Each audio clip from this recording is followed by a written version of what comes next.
हाँ जी दोस्तों, कैसे हो आप सब ठीक ठाक, कुशल मंगल।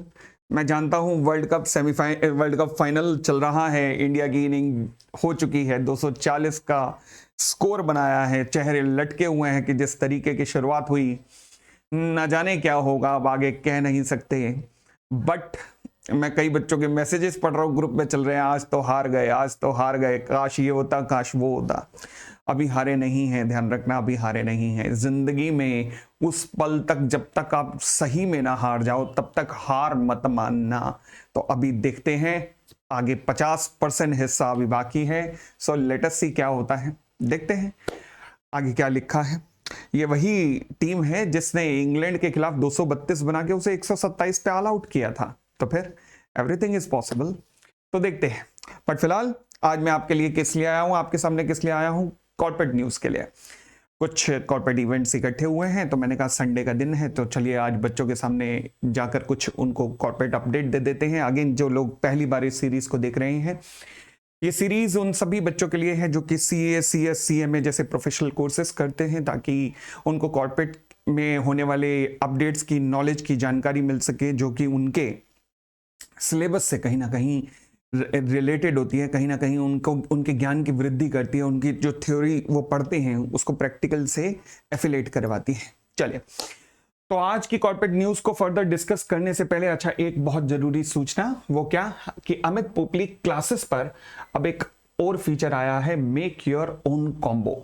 मेक योर ओन कॉम्बो, देखिए ग्रुप 2 के बच्चे इस टाइम कोचिंग ढूंढ रहे होंगे, तो आप इंटर ऑडिट का बैच तो मेरे साथ, किसी भी हिंदुस्तान की बड़ी से बड़ी फैकल्टी का बैच आप मेरे साथ ले सकते हैं।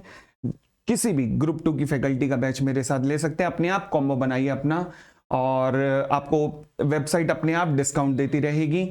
चाहे आप मेहता सर के साथ बनाना चाहते हो, कालरा सर के साथ, नमित सर के साथ, संजय सराफ सर के साथ, आदित्य जैन सर के साथ, किसी के साथ भी आप कॉस्टिंग का लेना चाहें बैच, ओनली कॉस्टिंग, या फिर कॉस्टिंग के साथ लेना चाहें, costing plus FM plus audit, या फिर ओनली एफएम प्लस ऑडिट का बैच लेना चाहें, तो आप अपना खुद का कॉम्बो इस वेबसाइट पे जाके डिजाइन कर सकते हैं। आपको अपने आप डिस्काउंट मिल जाएगा इस वेबसाइट के ऊपर। ठीक है जी, चलिए। तो ये है न्यूज इंटर ऑडिट के आने वाले बैच को लेकर। इंटर ऑडिट का बैच कब से शुरू है? जो लाइव करना चाहते हैं, 22 तारीख 22 ऑफ नवंबर से वो बैच शुरू है लाइव के लिए।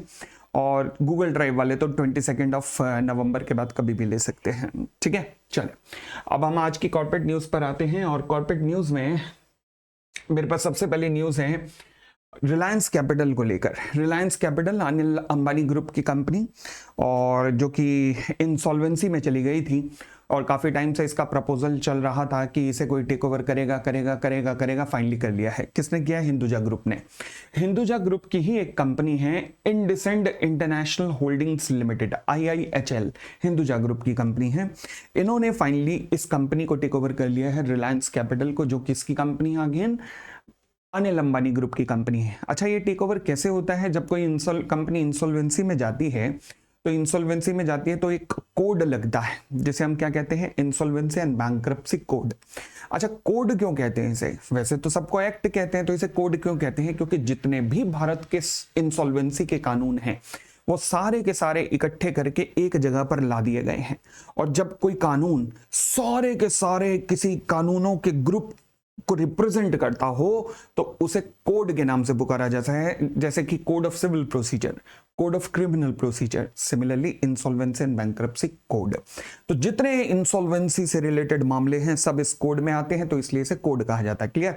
तो फिलहाल जब भी कोई कंपनी इंसॉल्वेंट होती है, तो वो कहां आती है? इंसॉल्वेंसी एंड बैंक्रप्सी कोड के अंदर आती है, और वहां पर कोशिश की जाती है उसको बेचने की, जहां पर सारी कमान क्रेडिटर संभाल लेते हैं और कंपनी को बेचने की कोशिश की जाती है। क्रेडिटर की अप्रूवल जिसको होती है, उसको बेच देते हैं कंपनी को। क्रेडिटर की अप्रूवल कितने परसेंट से मिलती है? 66% से। ठीक है जी, तो यहां पर कंपनी के क्रेडिटर्स ने अप्रूवल दी है, किसके लिए? हिंदुजा ग्रुप के लिए, और फाइनली टेक ओवर हो रहा है रिलायंस कैपिटल का। चलिए, एक जमाने में बड़ा जबरदस्त शेयर हुआ करता था रिलायंस कैपिटल, जब अनिल अंबानी अपने मतलब जबरदस्त दिनों में थे और रंगीले दिन जी रहे थे। ये उन दिनों की बात है। फिलहाल अगली खबर पर आते हैं। अगली खबर भी इंसॉल्वेंसी से रिलेटेड ही है।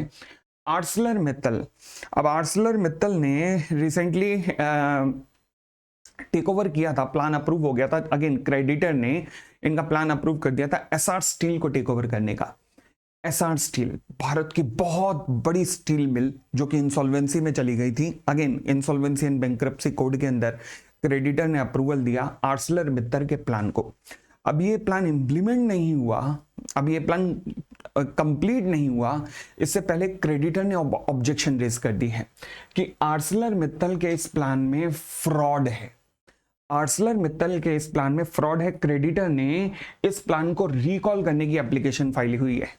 यानी कि एक बात पक्का है, चाहे कुछ भी हो जाए, ये मामला भटक गया एसआर स्टील का और लंबा अटका है, क्योंकि अब क्रेडिटर कह रहे हैं कि हमें जो इंफॉर्मेशन दी गई, हमें जो भी इंफॉर्मेशन दी गई वो गलत इंफॉर्मेशन थी, जिसके बेसिस पे हमारी 66% से अप्रूवल ली गई। तो अगर वो गलत इंफॉर्मेशन थी तो वो इंफॉर्मेशन को वापस लीजिए और पूरा प्लान वापस लीजिए, हमें नया प्लान कोई लाके दीजिए। अब यहां पर किसके पास गया है, क्रेडिटर ने किसको कहा है, ये एनसीएलटी मतलब ट्राइब्यूनल को। तो अब एनसीएलटी दोनों पक्षों को सुनेगा और सुनने के बाद देखते हैं क्या फैसला लेता है, आगे चलकर देखते हैं। मगर फिलहाल एसआर स्टील ये मान के चल रहे थे सब कि एसआर स्टील का प्रपोजल लगभग अप्रूव हो गया, रेजोल्यूशन लगभग हो गया, बट वो बीच में अटक गया और लंबा अटका है। फिलहाल अगली खबर पर आते हैं। अगली खबर है ओला को लेकर। ओला ओला कैब की बात नहीं कर रहा मैं, ओला इलेक्ट्रिक्स की बात कर रहा हूं, समझ गए होगे आप, ठीक है जी। अब कंपनी प्लान कर रही है पब्लिक इशू लाने का। कंपनी अभी तक क्या थी, प्राइवेट लिमिटेड कंपनी थी। क्या थी, private limited company. But private limited company के रूप में तो आप पब्लिक इशू ला नहीं सकते, क्योंकि पब्लिक इशू लाना है तो पब्लिक कंपनी होनी चाहिए। भाई सीए के सभी बच्चे, चाहे फाउंडेशन के हो चाहे इंटर के हो, सिमिलरली सीएमए के सारे बच्चे शायद कोरिलेट कर पा रहे होंगे। प्राइवेट कंपनी पब्लिक इशू नहीं ला सकती थी क्या, आईपीओ नहीं ला सकती थी क्या, नहीं। प्राइवेट कंपनी की डेफिनेशन में ही लिखा होता है कि private company is one which prohibit its invitation of its securities to the general public. यानी कि प्राइवेट कंपनी किसी भी हालत में अपनी सिक्योरिटी जनरल पब्लिक को ऑफर नहीं कर सकती। तो अगर जनरल पब्लिक को ऑफर करना है आईपीओ वगैरह के थ्रू तो आपको पब्लिक बनना पड़ेगा। तो इसीलिए अब कंपनी का कन्वर्जन हुआ है from private to public limited. किसका कन्वर्जन हुआ है, Ola electric mobility private limited को अब लिमिटेड बना दिया गया है ताकि अब आईपीओ ला सके। तो आईपीओ लाने की तैयारी है। तो इस तरीके से एक प्राइवेट कंपनी पब्लिक में कन्वर्ट हुई है। कई बार बच्चे पूछते हैं ना कि सर रियल वर्ल्ड में कोई एग्जांपल दीजिए जब कंपनी कन्वर्जन हुई हो प्राइवेट से पब्लिक या पब्लिक से प्राइवेट। तो देखिएगा ये एक एग्जांपल था। तो ये थी दोस्तों इस पिछले 4-5 दिन की कॉर्पोरेट न्यूज। एंड ऐसे ही हम इन न्यूज के साथ साथ आपको मिलते रहेंगे, आपसे रूबरू होते रहेंगे और आपके कॉर्पोरेट ज्ञान को अपडेट करते रहेंगे। तो मिलते हैं अगली कॉर्पोरेट न्यूज के साथ जल्द ही अगले 2-3 दिनों में। तब तक thank you, bye bye, take care and good wishes for the whole nation. Thank you, bye bye, take care.